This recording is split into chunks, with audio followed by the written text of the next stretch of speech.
sandhår det ligger här. Hoppa i! Hoppa i, Wolf! Och så ta kort på Gösta. Här, du hade din kamera.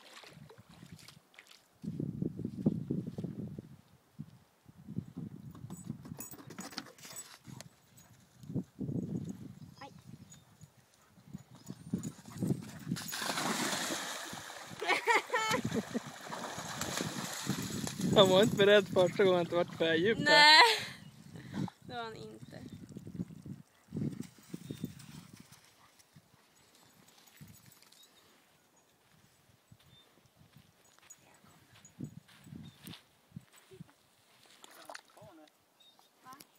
Wolf! Ja! Kom sitta. Så går det till huset. Ja, gå Wolf!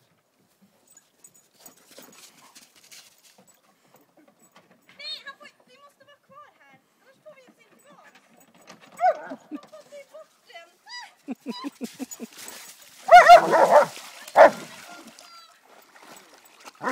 Nej Wolf!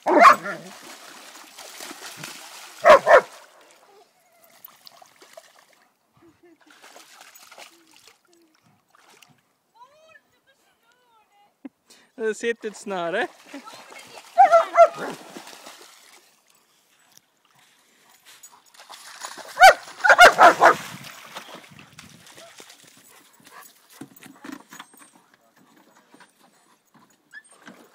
Nej Wolf, du hoppar inte över dit. Nej Wolf, det är farligt. Nej, du kryper inte heller. Var försiktig Sita. Du måste bli duktigare på att simma Sita. De stressar så mycket när de simmar i vattnet. Nu gör Wolf och en.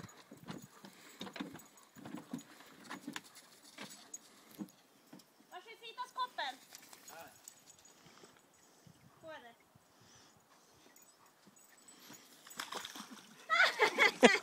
Wolf, du vet att det blir djupt där.